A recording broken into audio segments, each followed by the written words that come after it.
For all you professional brewers out there, I'm here to tell you that planning brew schedules is easier than ever with Imperial Yeast, who guarantee that commercial orders up to 20 liters of 4 of their most popular strains will ship free if they're not in stock when you place your order. So in addition to pitching right with the highest quality yeast on the market, they're promising that yeast will be ready when you need it or shipping is on them. A killer deal from an incredible company. Whether you're a pro or a home brewer, if you haven't tried Imperial Yeast in your brewery, it is time to up your game. Check out everything Imperial Yeast has to offer and place your commercial orders at imperialyeast.com.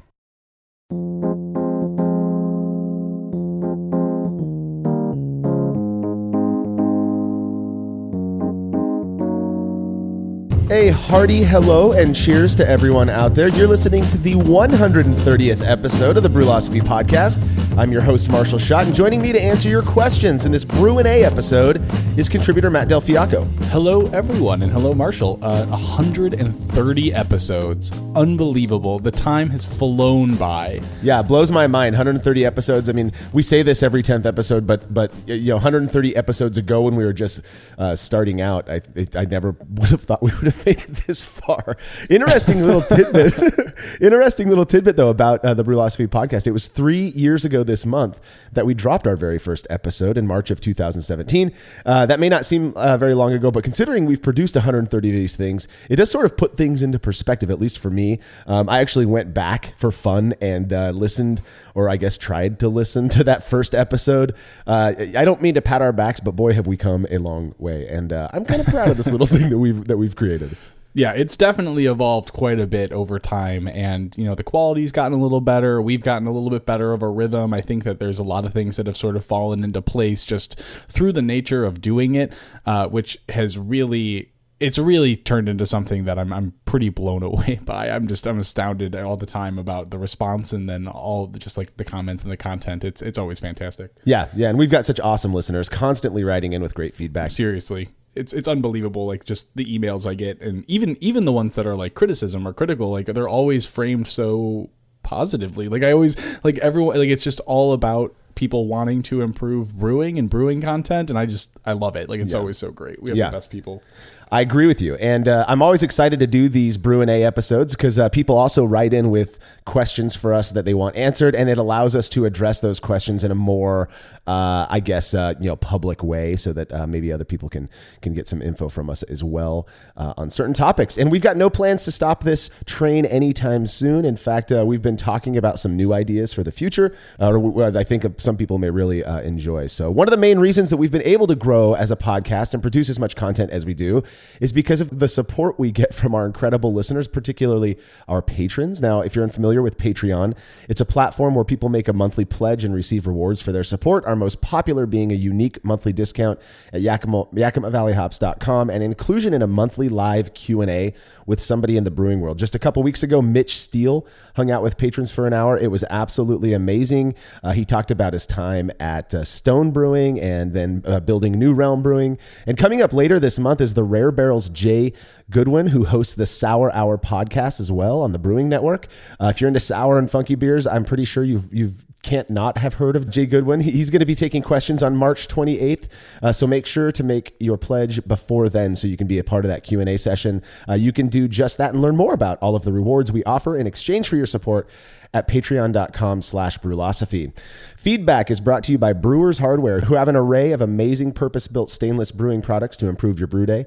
If you're looking for a high-quality pilot brewery, make sure to check out the BH15 single-tier system. This thing is absolutely gorgeous. Comes with a hard plumb manifold to eliminate all hosing changes during the brewing process. Head over to brewershardware.com to see what they're all about, and make sure to mention Brewlosophy at checkout to receive a free gift. Again, that's brewershardware.com. Listener Trevor Trombley wrote in to say, I only recently got into home brewing. I absolutely love it and have been powering through the Brewlosophy podcast since discovering it recently. In the episode on diacetyl, that was episode 65, you guys described it as having a fake butter smell, which I found quite intriguing. I work in a chemistry lab and am fortunate enough to have access to not just a dilute flavor sample, but a full bottle of the pure compound. I thought it'd be a good idea to drop a bottle, or to put a drop of it on a slide in my fume hood, of course, and take a whiff. Sure enough, it smelled exactly like buttered popcorn. What I didn't know was that it's perceptible in parts per billion. And within 5 minutes, the entire lab smelled like a movie theater. I caught a bit of shit for stinking up the lab, but on the bright side, now all of my coworkers should be experts at detecting this seemingly ever-present off flavor. Thanks again for everything you guys do. Can't wait until I catch up on all the episodes. I think that's absolutely hilarious, Trevor. That's amazing. That's so hilarious. That's gosh, that's absolutely that's so funny. That's really funny. Yeah, that's such an interesting point too. Like there's just the perceptible thresholds, like because we talk about that all the time, right? Like every now and then we will get comments on the website that are like, "Oh, you saw a chemical difference in these beer, but people weren't able to pick it up." So like, what's wrong? What's wrong with your methodology? Yeah. And while of course I'm 100% a believer in the fact that methodology can always be refined and always be improved, sure. And there's arguments that we do and don't make within the podcast or within the articles too, but at the same time, like chemical differences and thresholds of perceptibility, like can this thing be picked up in parts per billion or parts per million or what, or in what thresholds and what contexts in terms of the sample.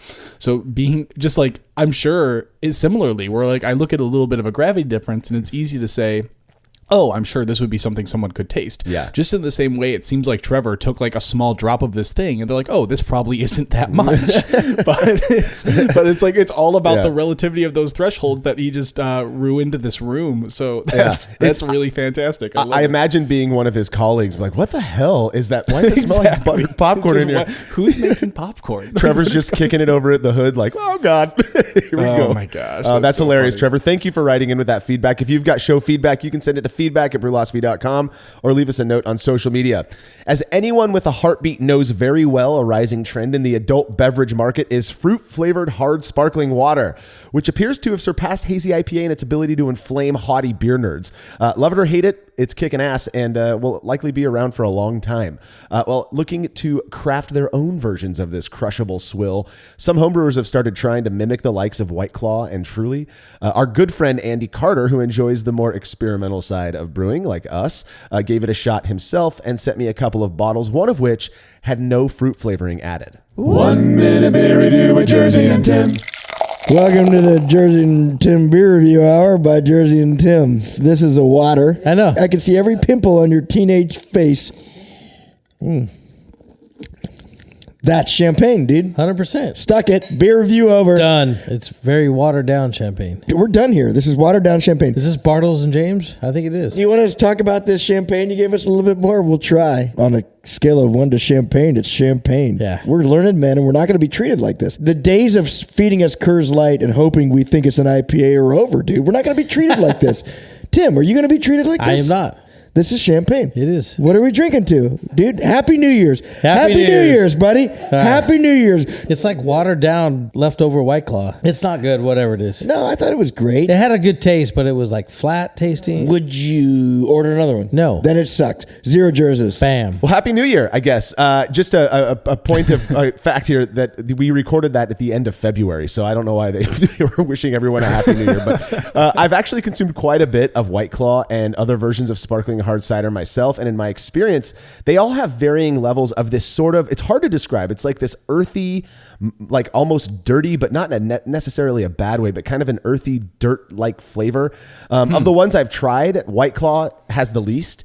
It's sort of strong and Truly, and it's really prominent in those new Bud Light seltzers. My wife absolutely hates that flavor, hence her preference for White Claw. I can tolerate it, but the character, that like flavor, that characteristic was really kind of all I got from this unflavored hard sparkling water that Andy made, which made it kind of tough for me to get through. I did not think it tasted like champagne. I don't know what the hell the guys were talking about with that, except for the fact that it was carbonated and I guess, didn't have too much flavor. But. I mean, it's probably just like, it seems like just maybe a little dry, like that there was like this perception of dryness that, high carbonation and dryness, like especially if you have like a cider, it's kind of the same way. Like if you have a cider that's really fermented out and it's like higher carbonation, yeah, it could pass as a off tasting champagne. Yeah. And it's I think it's just that perception of dryness on the palate really, but it seems like such a hard thing to do correctly, right? Like, especially like I've seen a couple of the kits floating around, and I know like the general idea behind these hard seltzers. And I know people who are just putting like Everclear in water and carbonating it, because that actually seems like a better idea, because it seems like such a hard thing to brew, like without just total no character added to it whatsoever. Well, so I've had a couple homebrewed versions of these hard sparkling water things. One of them from my friend Ryan Hansen here in town, and I mean, I got to admit, they taste really surprisingly good. But what they're doing, same way as Andy, is they're fermenting sugar water and now, if I remember correctly, Andy actually got a yeast. He's not supposed to talk about it exactly as source, I guess, but he got a yeast that one of the companies apparently is using to ferment theirs. I don't know which one. He was very vague about it, but it had that characteristic that you get underneath the fruit flavor, in these hard sparkling waters. So I think the reason that people are doing that is to get around, if you're gonna brew this and offer it in a brew pub. In a lot of states, you can't use hard alcohol. You'd have to have a liquor license for that or whatever. And so they're looking for ways to actually go through the fermentation process. And for that, I got to be honest. The one that I had from Ryan was he got grapefruit flavoring from more beer, and it tasted pretty damn good. I mean, I didn't pour it down the drain. Yeah, there's some breweries around here that are starting to crank a couple of them out. I know I've talked about Scorched Earth Brewery around me before on the podcast, and they just released a couple that I'm looking forward to trying. But I think that it's interesting as like an alternative to beer. I know like my wife has said in the past that it's kind of nice that it's just not as heavy on you. That it's it's pretty light. I can see the appeal. I think, and this is going to be like a Brulosophy predicts it first situation. I think the next like niche wave that we are going to see in the hard seltzer space is, do you remember when like there was like 3 months when hop water was a real big deal? Yeah. We're going to hit a point where it's hopped seltzer water, or it's hopped hard seltzer. I think that's going to be a thing that pops up more. Matt, I say you take it on, dude. You be the first to brew it. We'll blow it up, and then we can. Right. Now, Andy also sent me a fruited version that Jersey and Tim are going to review in another episode. You'll just have to wait to hear what they thought of that one. Huge thanks to Andy for hooking us up. If you want your beer or any other fermented beverage reviewed by Jersey and Tim on the show, you can email me, marshall@brulosophy.com, and we'll get you all set up. When we return from this break, answers to your questions.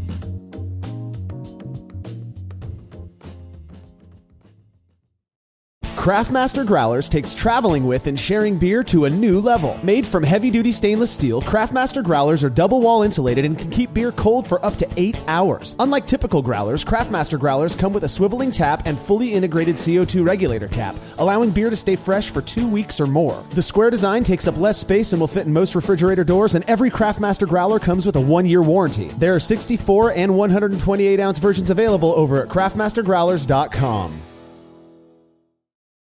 This episode is brought to you by Milwaukee-based Spike Brewing, designer and manufacturer of premium quality homebrewing equipment. Whether you're interested in upgrading to a stainless steel fermenter like the incredible Flex Plus or switching to a turnkey electric setup so you can brew inside and avoid the cold, wet winter, Spike Brewing has the solution for you. Visit spikebrewing.com/brulosophy today and let their team help you figure out what you need to make the most of your brew day. Again, that's spikebrewing.com/brulosophy. Spike Brewing. Pursue what's possible. After a long brew day, the last thing I want to do is waste more time chilling wort. I've tried so many different options, and ultimately I settled on the super efficient immersion chillers made by Jaded Brewing. With the King Cobra and Hydra, I'm able to chill my entire batch of wort from boiling to just a few degrees above groundwater temperature in as little as 6 minutes. If an immersion chiller is right for your brewery, then do yourself a favor and check out all of the rad options Jaded Brewing has to offer at jadedbrewing.com. And be sure to let them know Brulosophy sent you. As every brewer knows, the best beer requires the best hops, which Yakima Valley Hops provides fresh from the source to brewers around the world, carrying everything from classics like Cascade to modern favorites like Galaxy and Mosaic, as well as other ingredients and gear. Yakima Valley Hops has it all. And don't forget to check out their new podcast, The Late Edition, where the YVH crew goes into depth on our favorite plant with industry experts. Head over to YakimaValleyHops.com now to see all they have to offer and subscribe to The Late Edition wherever it is you listen to podcasts.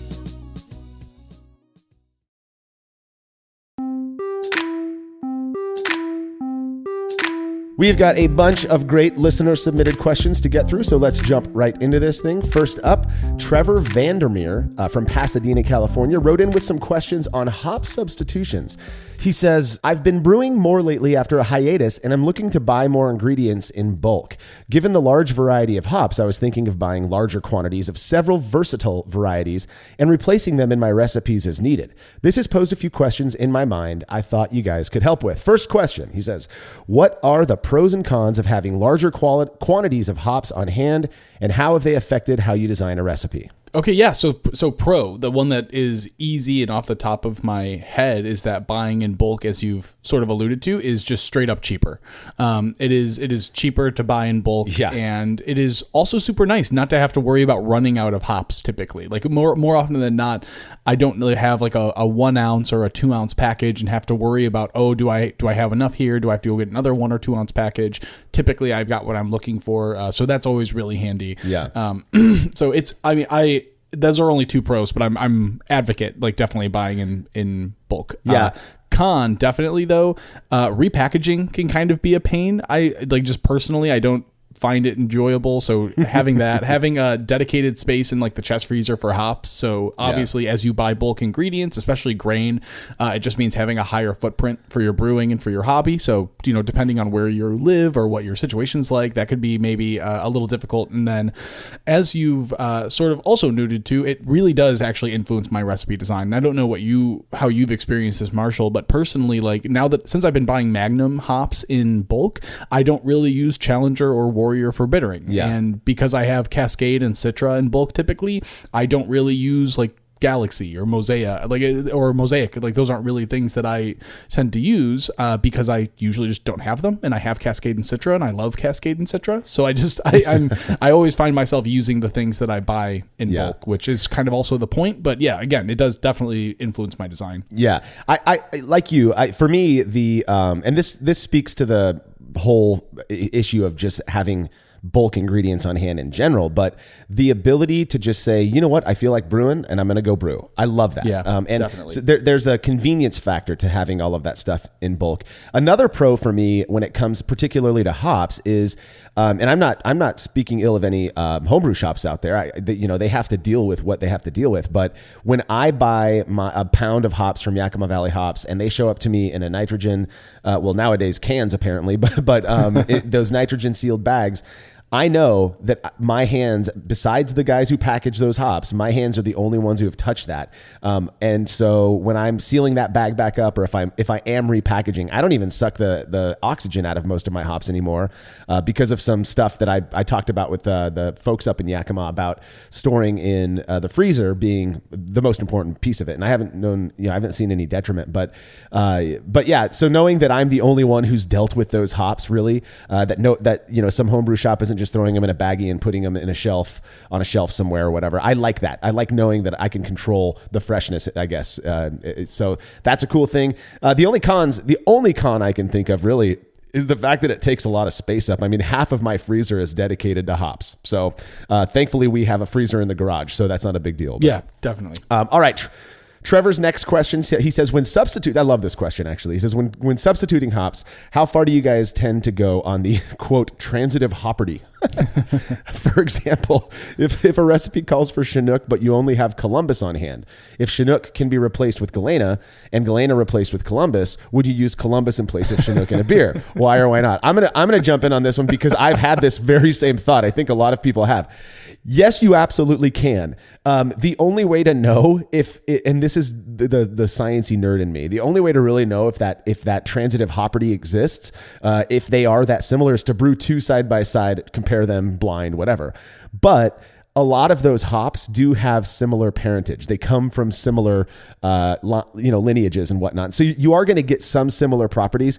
But the neat thing is, if you're looking at a recipe, let's say I design a recipe, I throw it up on the website, and you want to brew that beer, and it calls for Chinook, but you only have Galena or you only have CTZ, then just use that. I mean, you're going to get a similar beer that has your stamp on it. Yeah, absolutely. I think you're exactly right. And that's actually what comes to mind for me is it kind of harkens back to question one, actually, right? Like, how does the bulk purchasing of hops influence your recipe design? Yeah. It's like, I don't yes, I buy hops and or buy bulk hops. It definitely influences my recipe design. Like I said, I have Cascade and Citra on hand almost all the time.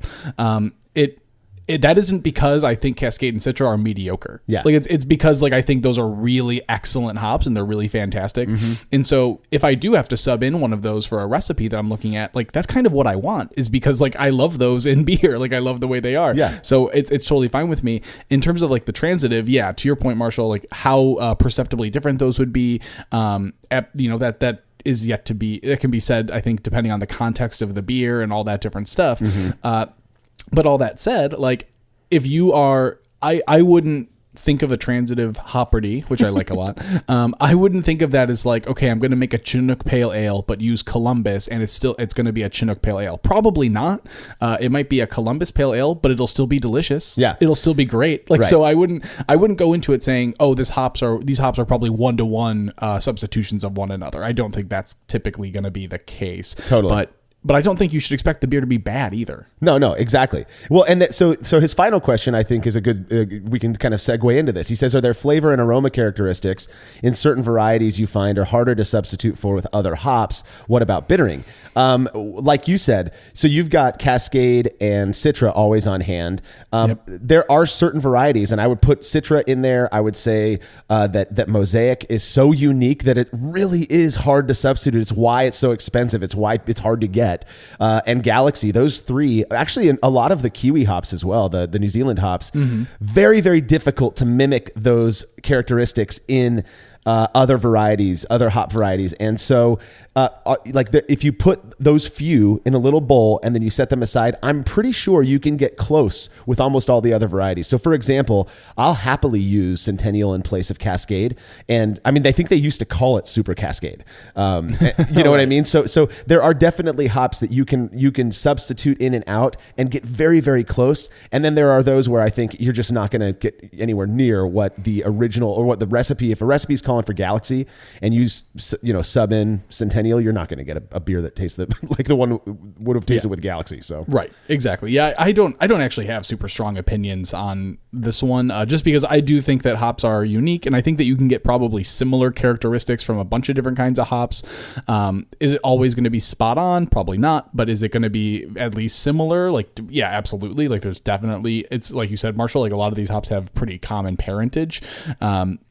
So, I buy the bulk hops that I love. And if I do have like some weird craving for a unique hop character, like a Mosaic is a great example, Marshall. Yeah. Like if I do have that, I'll either go grab a commercial beer with Mosaic in it, because those are a dime a dozen everywhere, they're absolutely everywhere. And for good reason, because it's delicious. It's a great hop. And then the only thing I would say here is that in terms of, not harder, like what are the things that I do think you can sub really easily? Just bittering, like you said, bittering in the last part of the question. Bittering hops. Yeah, I use Magnum for absolutely everything. I don't think it makes a difference, if at all. I think you could use a hop oil at the beginning of a boil if you wanted to for absolutely everything. I think you could use Cascade or Challenger or Centennial or whatever you want. I don't think it's going to make a big difference. I know there was a big thing with like, oh, this Magnum's like a softer bitterness and Centennial's like this really harsh bitterness. And maybe it is, like maybe my palate's just not that exceptional, which is fair game, I guess. Yeah. But I don't think it's 60-minute boil on those hops. I don't think it makes a difference. The one thing, we've done an experiment comparing different hops for bittering. I think one of them was Chinook and the other one was Magnum or something, or Simcoe actually, which is a lower CoH or cohumulone level hop. Yes, yeah. Compared to the Chinook. And there was a difference.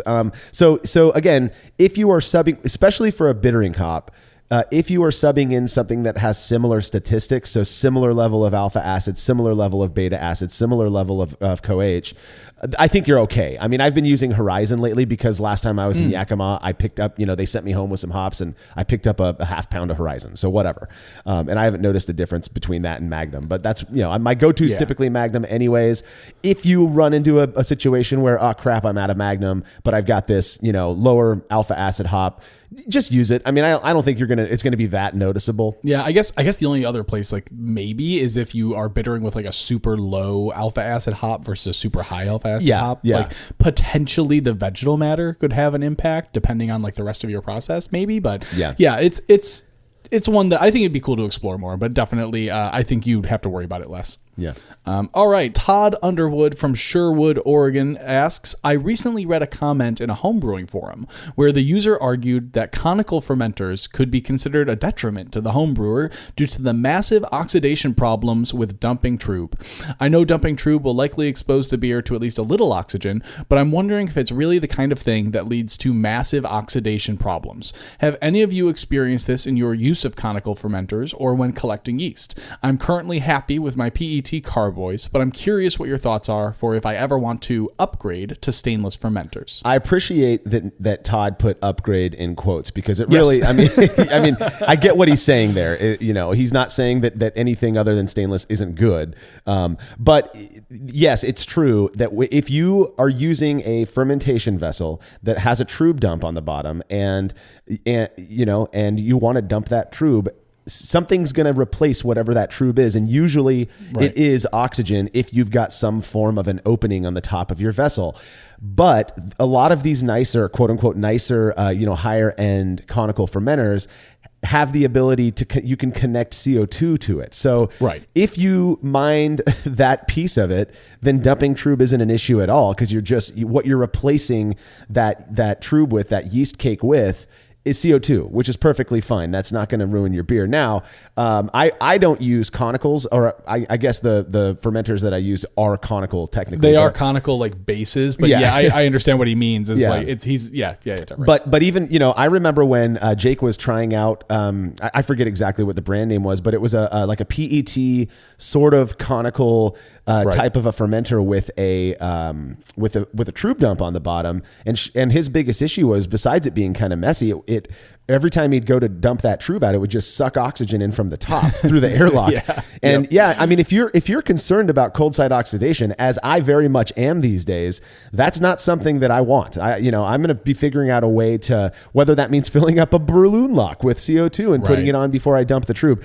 My thing is, I'm perfectly fine if I'm going to reuse that yeast on our scale. Just collect it when you're done with packaging the beer. That's kind of my take. So. Yeah, I actually, that would be exactly what my recommendation is as well, is just rack off the yeast cake instead of, pulling it early or just like doing like where you have the opportunity to introduce that oxygen. There's no reason for you to do that, especially yes, at our scale, but also just, you don't need to do it. Like that's you're not moving the beer like that. So go ahead and just rack either on top of it then, like that's what I would probably do if the wort was cool enough, or pull it and then use it for your next brew day. I think that's totally fine. So I think there is validity to the comment. Like, yes, you can definitely cause some oxidation problems by dumping trub, especially at our scale. And you can also take it's not also a universal. You can take steps towards eliminating that risk, or at least reducing that risk. Yes. Personally, like, I don't actually really love the fermenters that have trub dumps on them. Like, I just think they're kind of flashy and unnecessary. It's just more parts that I have to take apart and clean. So personal opinion. And if you're happy with your PET carboys, either can just continue using your PET carboys, or if you do want stainless, there's plenty of stainless options that don't involve trub dumps. Yeah, I couldn't agree more. Good question. Again, massive oxidation problems. I mean, if you're so careless, that's the thing that I want to say is if you're so careless that you are dumping the trub while sucking a bunch of oxygen in, my guess is that the type of fermenter you're using doesn't really matter. You're going to make shit beer anyway, There's like other things in the process you should maybe be concerned about. That's fair. All right. Simon Hall from London, England. He says, I started kegging last year, and while it's definitely an improvement on bottling, one area that's still a massive pain is cleaning and sanitizing. I brew 30-liter or 8-gallon batches, which fill one standard corny keg and 2 small 5-liter kegs that go to my father-in-law in lieu of rent. Nice setup, Simon. Such a deal. Awesome, I know. When it comes to cleaning, my usual process is to fill each keg 1/3 full with warm water, shake and drain, repeat once more, then fill the keg full of PBW and leave it to soak for 20 to 30 minutes. I push some PBW out with CO2 to make sure the dip tube is clean. Then I do 2 or 3 water rinses to make sure the PBW is all gone. Repeating this for 3 kegs takes forever. If I'm disassembling the posts and dip tubes, which I do every few batches, it takes even longer. On kegging day, I chuck a few liters of Star San into the keg, give it a good shake around, and push it out with CO2 before purging and filling. How do you clean your kegs? Is my process excessive? Any tips for speeding things up? Yeah, man, your process is excessive. Okay, so here's the it's also not for a lot of reasons. But so first, my off the cuff response is to make or buy a keg cleaner. They like the Mark II is a really common example. I know we have the Brü Blaster, I think it's called, on the website. It's Ray's design of one. I actually built one recently, and especially for kegs that I haven't I ferment in pin locks. So if it's not a fermenting keg, just being able to rinse with PBW and then rinse with water, and then also you can make a little barbed connection to your posts so that you are forcing PBW through the gas post and through the liquid post. I still definitely recommend every couple of batches taking those posts off and cleaning them. Yeah. But this also just makes sure the inside of your dip tube is clean, as you have noted. So that process would hopefully really speed up things for you, because that is just it's going to be a little faster. And this sounds like really manual at the moment, of all the transferring you have to do, all the stuff you have to do. Also, if you're using a full keg of PBW every time you clean a keg, that seems like a lot. I personally used to fill like 3/5 of the keg with, and then after 15 minutes or so, flip the keg upside down so that like the actual top of the keg got exposed to the PBW for a good period of time. Yeah. I actually still do this for like my fermenting kegs because the my keg washer doesn't have enough pressure to really rinse off the krausen that develops during fermentation. So I'll still do that for those kegs, but I mean, I have a hard time telling someone to be less thorough in their cleaning process. Yeah, dude.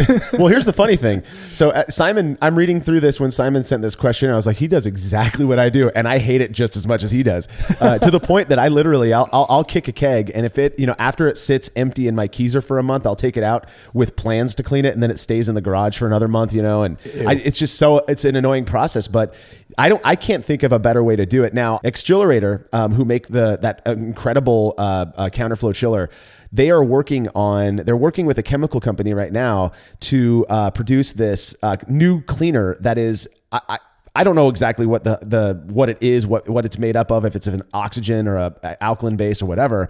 But they sent me some to try out. And their idea is they want to have a cleaner that you can run through a counterflow chiller and know that it's, perfectly clean in there. Nice. I used this stuff in a keg that was sitting out in my garage for 2 months. It was nasty. And I had 2 of these kegs. I compared this new stuff that they sent me, just a little bit of it. And like you, I fill up like half the keg with hot water, drop a little bit of this cleaner in there. I compared it to another very, very popular cleaner. And my word, I've never seen such sparkly stainless inside one of my kegs. The other one was still dirty. So there may be a new option out there for people who just want to add some cleaner and let it sit and then move on. My guess is if I had 4 or 5 kegs that needed cleaning, I could have just poured the remaining cleaner into another keg, let it do its work in there. But but you know what, Simon, though, until that stuff comes out, what we've got is PBW and the other options out there. And I do the same thing. If you want, I guess there are like wands you can get and you put on an end of a drill and like get down in there and scrub it. But that's just what we got to do. No, So I'd use a keg washer, man. Especially if it's just like serving kegs, I'd get a keg washer. They're so nice. Okay. Samir Patwardhan from India, as a dedicated home brewer and now owner, head brewer. Congratulations, Samir. At a craft brewery in India, making great beer is a passion. However, I am conflicted on whether I should take the BJCP exam. As a big fan of brewlosophy, I wanted to hear your views on whether taking the BJCP exam is essential in crafting better beer recipes, or does it help more in evaluating and judging beer? Also, thank you for hooking me up on Imperial yeast. I had a friend pick up some samples to bring down to India, and wow, we just brewed an IPA with Imperial yeast A20 citrus, and it was amazing. okay. First off, I think it's badass that we've got people listening to us in India. Yeah, that's absolutely. So cool. The thing is, I think among the 7 of us who are actively doing this brewlosophy thing, we all have kind of different opinions on BJCP specifically, but beer evaluation as well and whatnot. So, my thing is, if you enjoy the camaraderie of evaluating and judging beer, I really think that BJCP is the best for that piece of it. If you're going to go out and judge beer in competitions and you want to have some basis by which to do that well, then go take the BJCP exam. It's kind of fun.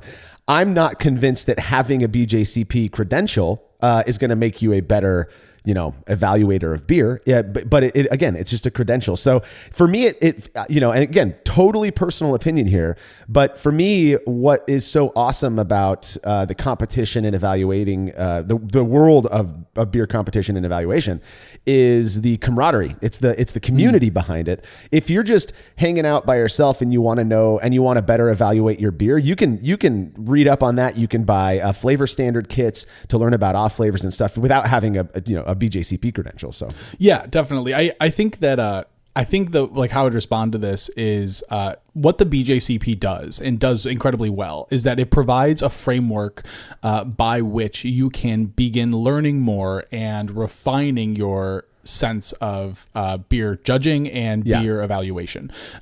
So that framework that it provides, both in the form of the BJCP guidelines, which define the parameters of a style, or maybe document is a better word. Because the market and the people really have the world has defined these styles in that way.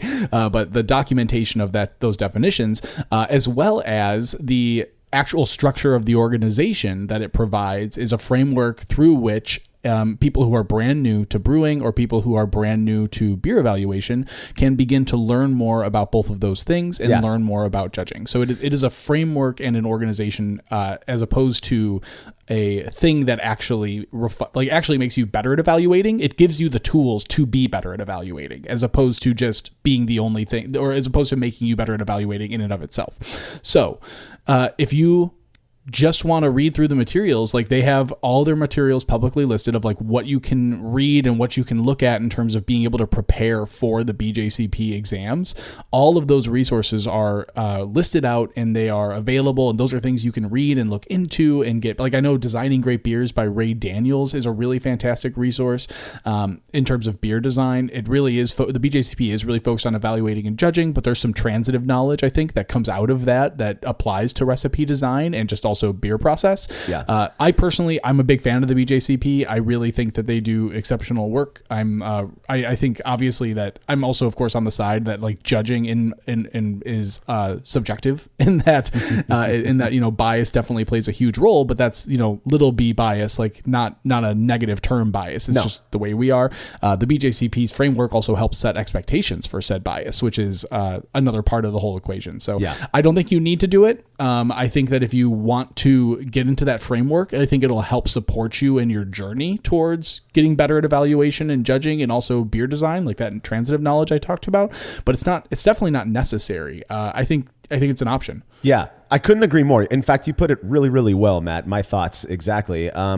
To me, the BJCP basically takes this sort of amoebic concept, right? Beer, and the various styles, and it puts some structure to it. And I think that can be really helpful for people who want to learn more. And if you have the time, you may as well go and get your BJCP. It's not a big deal. It's not that difficult. I don't think, at least, it was that difficult to become certified. At least, the thing is, though, it's not. If you again.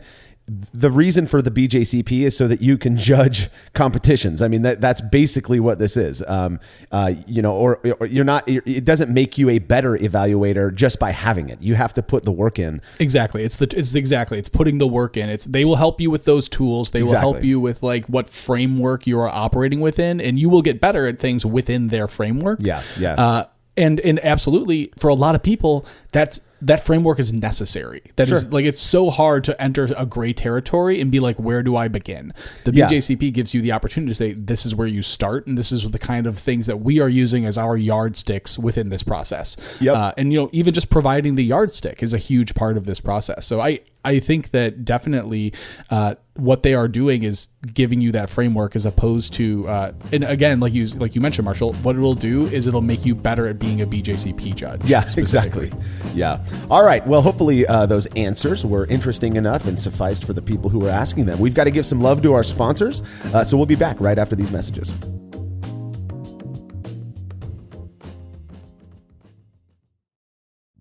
Family-owned Atlantic Brew Supply is the largest homebrew shop in the Southeast. No gimmicks, no multinational corporate overlords, and no BS. They offer exclusive malts, yeast, and more from local artisans, as well as award-winning recipe kits. They also sell professional brewing gear and cask equipment from sister companies ABS Commercial and Cask Supply. Most ingredients are available by the ounce, plus Atlantic Brew Supply has an on-site calculator to help you craft your best brew. Orders are processed same day, and 2-day shipping is guaranteed for East Coast customers. Get 15% off your first order using promo code BREWPOD. That's BRUPOD at AtlanticBrewSupply.com.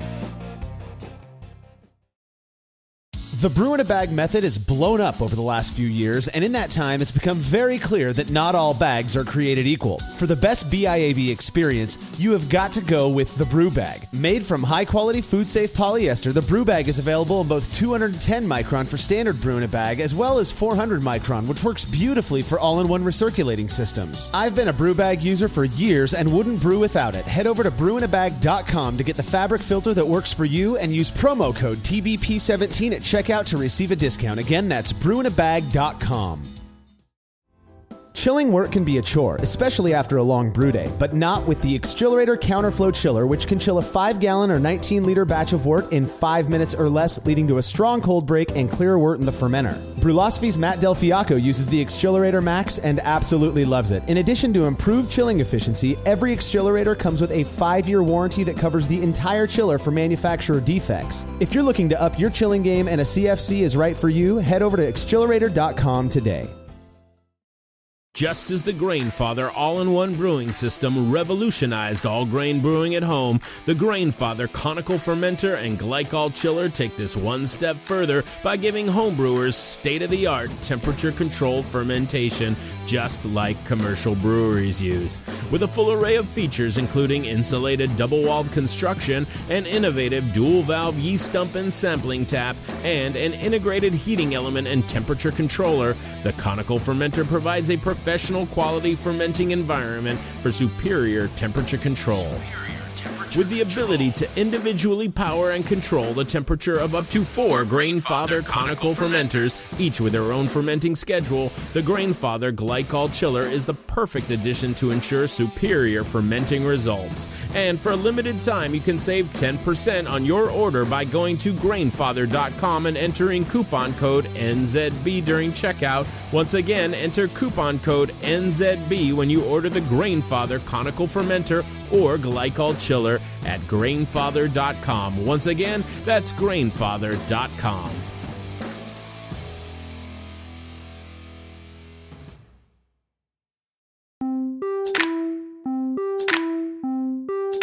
All right, more answers to your questions. Matt, go ahead and kick us off. Dustin Benston from Winnipeg, Manitoba, Canada, with advancements in technology offering brewers newer and newer equipment and tools every day. At which point does automation replace the work or art of brewing?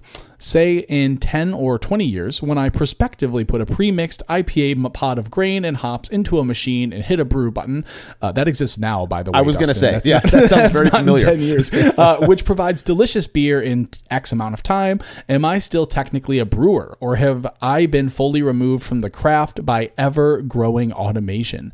Is this prospective future, say a fully automated 5-minute brew day, scary to you, or something that excites you? This is a very philosophical question, actually, because it's like existential beer. Yes, it is in a lot of ways. Maybe I should say it's a brewlosophical question. Shut up. You know what, Dustin? It doesn't scare me at all. I wouldn't do it. I totally appreciate the fact that there are people out there who would love to be able to press a button and make a delicious batch of beer. Now, I've had decent beers that were made using similar products, and I'm not going to shit on anyone out there. I think, if you're doing it right, then you're doing it right.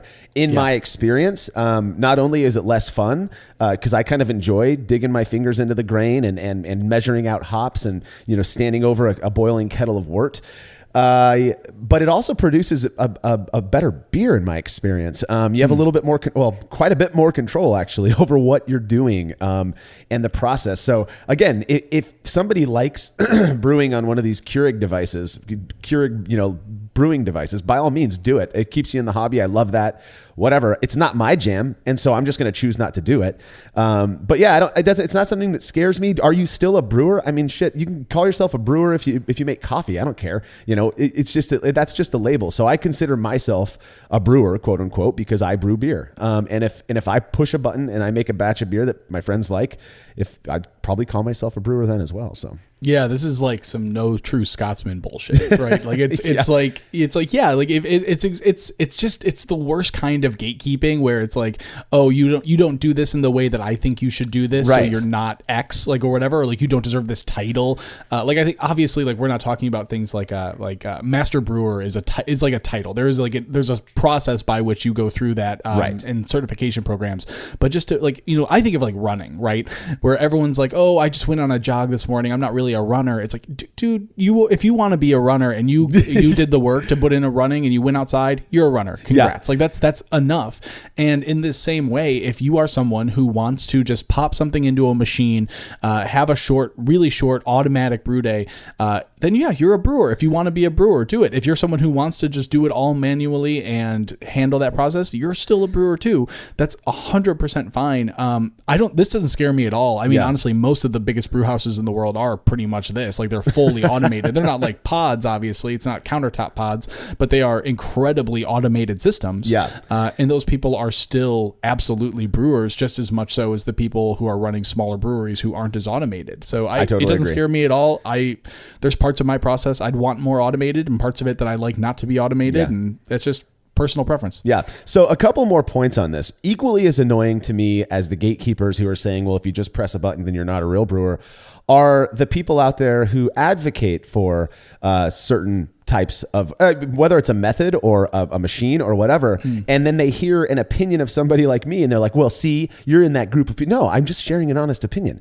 I don't care if you want to use that. I do think, though, that the market will have its say. And people, of course. We're already seeing this. In fact, I read an article about the Pico Brew recently about they're having to sell off or do something. I don't want to mislead anybody, but I think the market will decide, and homebrewers, it would seem, as cool as these new gadgets really are, that the trend is definitely moving more toward electric brewing systems, but still the kind that it require some involvement on the brewer's part. Whether that's good or bad, I guess, is in the eye of the beer holder. Yep. But whether that strips the brewing label from somebody or not, I don't know. I just don't think it's really worth worrying about. So no, it's definitely not. Yeah. All right. Next question comes from Ryan Homan. He says, I had a question concerning semantics and whether or not my confusion on the topic is warranted, given the fact I'm rather early in my brewing obsession. I was watching a brew day video of an individual making a Pliny the Elder clone, and one comment struck me as weird.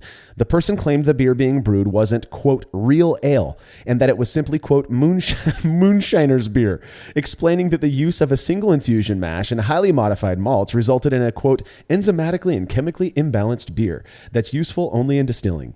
The commenter went on to make the accusation that made him come off as being more of a gatekeeping ale-hole, the most egregious being that we all fell for, a marketing scheme started by Camera in the 70s.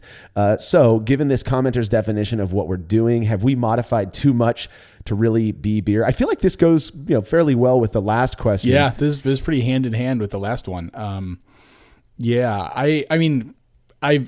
It's actually, I don't know why this is like, I'm like obsessing over this point, but like if this person thought that like Pliny the Elder was imbalanced and like not as good, then why is he doing a clone of it? Like why is he making it if it's something that's not real ale or whatever? Well, no, I don't know if the guy who was commenting was the one making it. I think it was somebody on oh, gotcha. It was just a commenter on that. Right. I think so.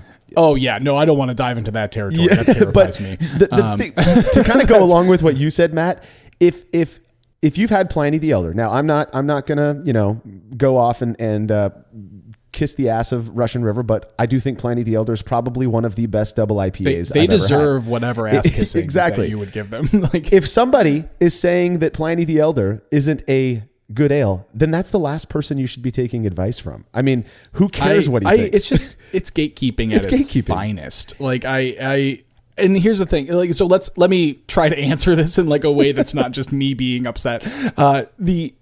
I have heard before, and I think I've talked about it on the podcast, I think I've talked about this, that I've heard that modern malts, especially just just modern malts, are basically jet fuel compared to historical malting practices. Sure.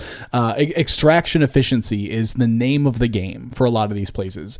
And it's what brew houses seem to want. And it's the market. By God, the malt houses will deliver. That is what it's going to be. So extraction efficiency being really, really is trying to drive like just that sugar extraction. Yeah.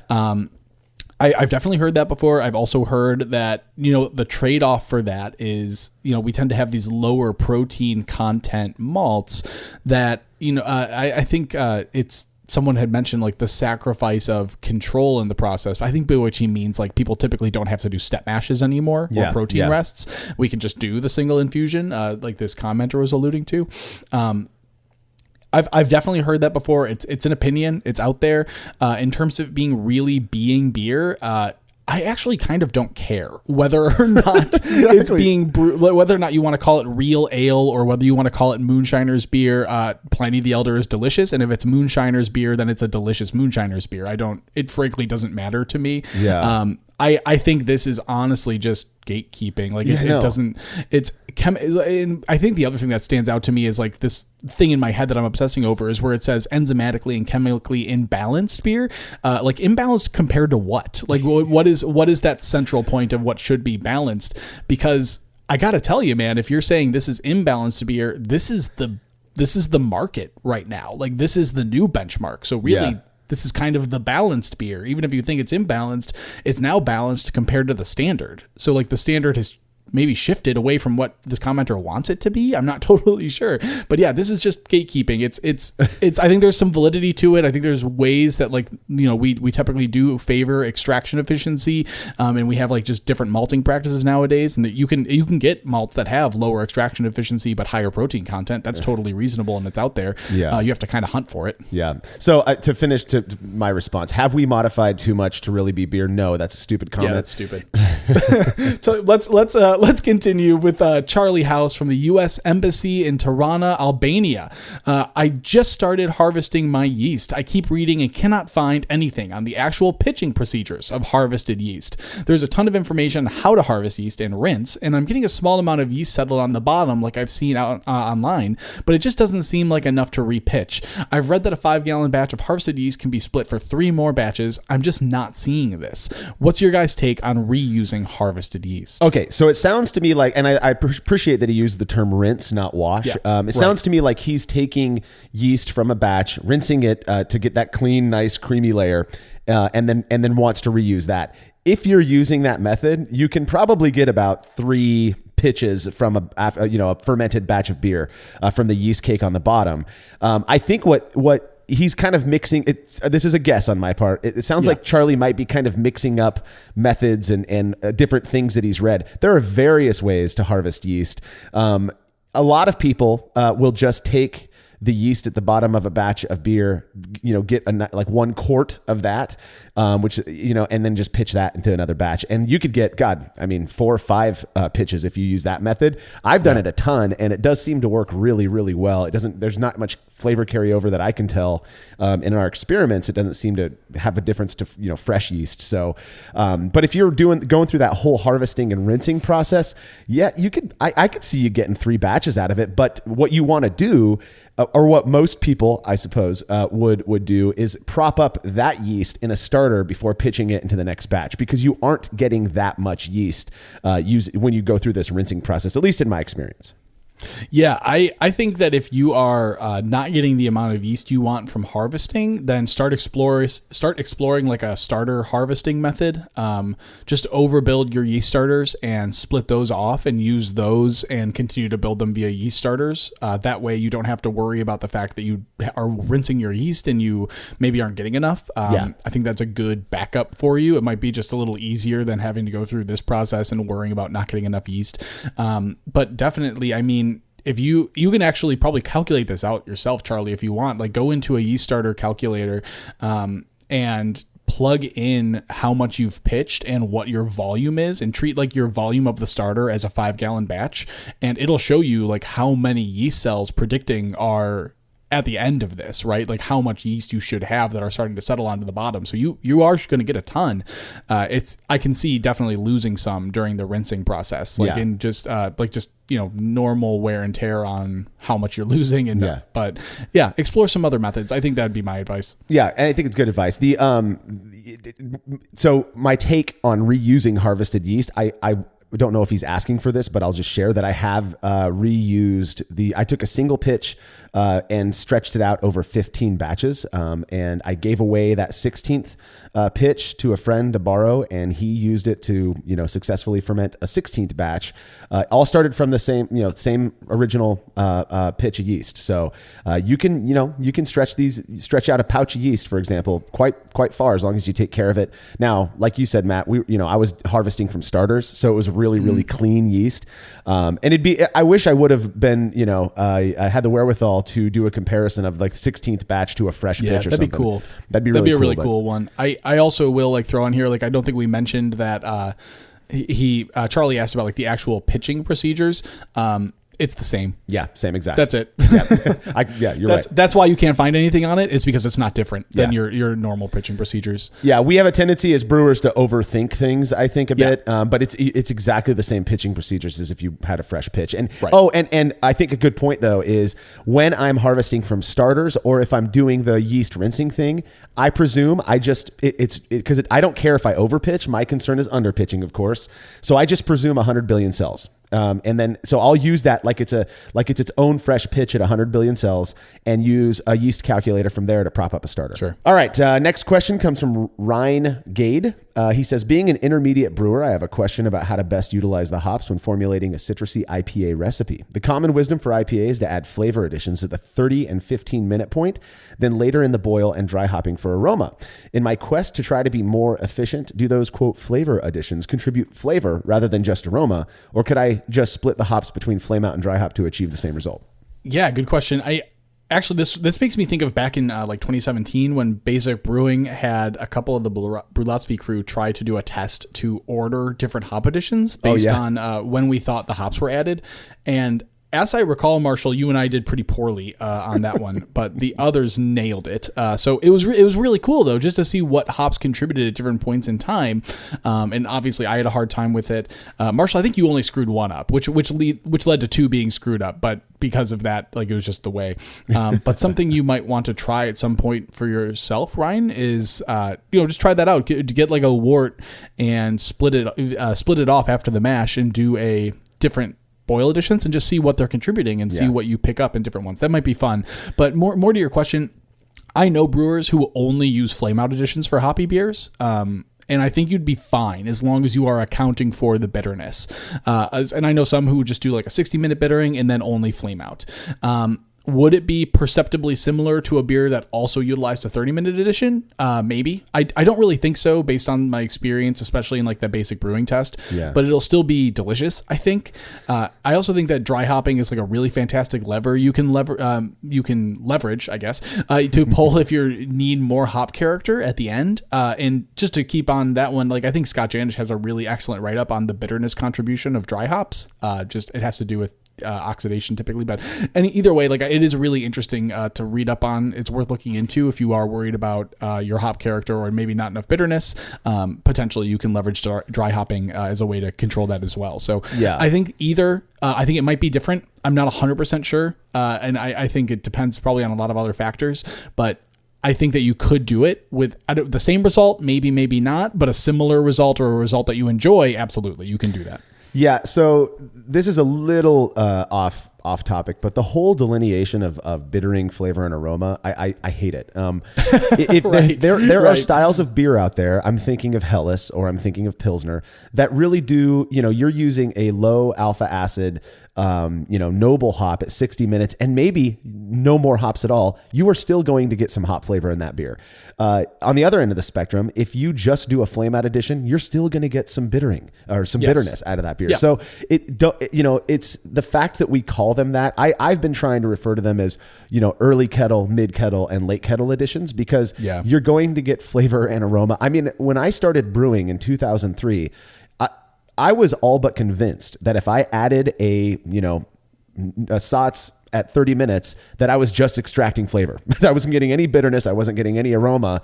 It's just a stupid concept. So the fact that we call them that, I think, makes it confusing for brewers. To get back to Ryan's question about formulating a citrusy IPA recipe, I think you're going to want to do a lot of late kettle additions and flame out additions and a big dry hop, because that will contribute more of that fresh, because of, like you referenced Scott Janish, but he speaks to this as well. You're not going to flash off some of those terpenes that you really want to retain, remain in the beer, because they are more citrusy, as it were. So, all right, Matt, we got one more question left before we finish up this episode. We do. It is from Kyle McWilliam from Vancouver Island, British Columbia, Canada. And Kyle says that I've been brewing for about a year and a half and started out using a propane burner in my carport, running a 2-vessel setup with a lot of lifting and other manual labor. After brewing a batch with my brother using his electric gear, I decided to change over to a single vessel brew in a bag system with twin 4,500 watt elements. With everything put together, I ran a test with 7 gallons of water and brought it from 122 degrees Fahrenheit 50C to a vigorous boil in 12 minutes. I am wildly jealous. And my garage was promptly filled with steam. I'd like to have the option to brew in the garage during the winter. What do you do for moisture management to avoid turning your brew space into a mushroom farm? I thought about setting up a kitchen range hood, but I'm concerned it wouldn't be capable of handling the volume of steam created during a brew session. I have recently started listening through your podcast archive. I've gotten through about 75 episodes in the last couple months. As interesting as all the sciencey stuff is, my favorite part of every episode is the Jersey and Tim beer review. I know you included this just for that line. I had to. Thanks a lot, How dare you. Kyle. We put on all this work, and all you want to do is listen to those two dupes review beer. To get to the question of, this is something that we all have to deal with. Particularly, I think most of us are brewing on electric setups for the most part. Or if we're not doing it yet, we are in the process of going electric. It's the craze right now. It's awesome. I love it. Yes, yep. Steam is something that we have to deal with. For me, where I live, it's relatively dry throughout the year. So I brew in my garage. I open our side door, which goes out to the side yard, and I keep both of my garages open during the brew day. And I haven't had an issue. Right above my my kettles is a shelf, a wood shelf that we built just to store stuff, like a storage shelf, and it's not had an issue at all. And I brew quite a bit, so I don't do anything extra special besides leave the windows or the doors open. Now I did go out and I bought some of these. They're like $10-15, these little fans to blow over the top of my kettle during the boil. But it did move it moved the steam around, but I didn't see it as having much of an impact. So I don't use those anymore. I do know people will install hoods, and I think they look badass, and I'm sure they're going to suck all that steam out. I just don't know how necessary that is if you're brewing outside in your garage anyways. But yeah, can I tell you a horror story really quick? You do it, please. Yeah, so in Illinois it gets very cold, and in my last rental apartment, like the last place I rented before I bought my house, I brewed in the garage, and I was brewing in like midwinter, and it was like -16 or something like that, degrees Fahrenheit, -16 or like -20. Like it was one of the coldest days of the year here. And I was brewing on my electric systems, twin electric systems, and I was brewing with the garage closed because I normally brew like you, Marshall, with the garage open, and I really don't have any problems with steam or any of that as long as my garage door is open.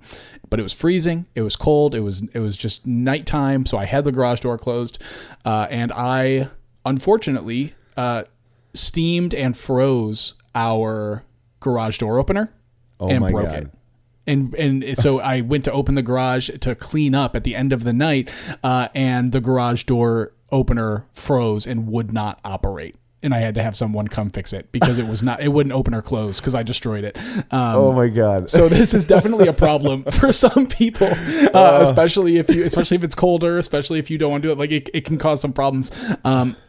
But anyways, like more, Kyle, sorry, just back to your question. That was something, it was too relevant not to share. Kyle, so like Marshall, I don't really have issues with this. Fortunately, I'm lucky for that. And I tend not to brew when it's colder now for that exact reason. what you can do is you can look at, and I know Brewers Hardware has one of these if you are interested, and I don't know if you're running tri-clamps or if you're running something else, but they sell steam condensing units. Yeah. I think Brewers Hardware one is called the Steam Slayer. So a hood is definitely one option you have, but also there are steam condensing units that are sort of a little more plug and play for you, and you can leverage that to deal with the steam as well. Like you have that as an option. I think that those are really all you've got, though. You can think about a hood, you can think about the steam condensing units, and then you can think of, and those hoods, I know you just mentioned you were worried about the volume of steam. The steam condensing units are very good. Yeah. They work really, really well. And if you are getting like insane boil off with two 4,500 watt elements, because that's tons and tons of power for a 7-gallon batch, if you are dealing with that, you can use one of those elements, and you can hopefully like reduce your boil off volume and deal with less steam, or get a electric controller that allows you to regulate the power that is being sent to the element. That's something that could potentially help you as well. But so that, the hood, the steam condensing unit, if you can open the doors in the garage, great. I think that's about all your options, though. Yeah. Living where I live, I mean, we complain when it drops below 50 degrees Fahrenheit here. So I hear you complain about it. I've never had a concern about steam freezing in my garage. That's just wild to me. Those steam condensers, I think, I've never actually seen one in real life. I've talked to people about these, but I've never used one. I've never seen one. They do sound really cool. And I've heard from folks who are using them very successfully. And all basically what it does is it captures that steam and it turns it back into a liquid that you can pour out, in your garden later on, whatever. But yeah, really cool ideas there. I do think this whole electric brewing thing it's blowing up. I mean, I think we're going to start to see more and more people as the cost on these systems comes down. Most of the electric brewing systems you're seeing out there now are all in one. So it just includes basically everything you need to make a good batch of beer. You're using the Unibrows from Brow Supply. I'm using the SS Brewtech 1V systems. They're amazing. And I'm really excited to see these, blowing up the way that they are. We will do a show on our thoughts and our experiences with these various different electric systems, and we've got it planned out. It's going to come. I know people have been asking for it, so stay tuned on that. That does bring us to the end of our 130th episode. Thanks again to everybody listening and supporting us in the various ways that you do. We truly appreciate it. If you have questions you'd like us to answer on a future Brü A episode, email them to feedback@brulosophy.com and make sure to indicate that it's for Brü A in the subject line, and we'll be sure to add it to the list. If you don't indicate that, I may or may not throw it on the list. I might just respond to your email with an answer. So if you want it asked on the show, you put Brü A in the subject line. Matt, any final words before we hit the road? No, thank you everyone for the support. Thank you for the questions, and I'm looking forward to everything else that we can hopefully contribute. Yes. And as always, make sure to head to brulosophy.com to read up on all of the other sciencey stuff we're up to. The Brulosophy podcast is made possible by the generous support of our sponsors as well as all of our rad listeners. We seriously could not do this without you. Cheers to everyone who has subscribed and left a review of our show. It makes a huge difference. If you haven't yet, please consider doing so. Head over to brulosophy.com/support to view a list of ways you can easily help us to continue producing this podcast. If you want a reward for your support, visit patreon.com/brulosophy. Thanks again for listening. We'll be back next week with another episode of the Brulosophy podcast. Until then, think beer. Start off the morning with some hot tea, lemon and honey, cause it suits my bro. Put some herb in the bowl, yeah, it's homegrown. Ain't gotta go through the middleman no more.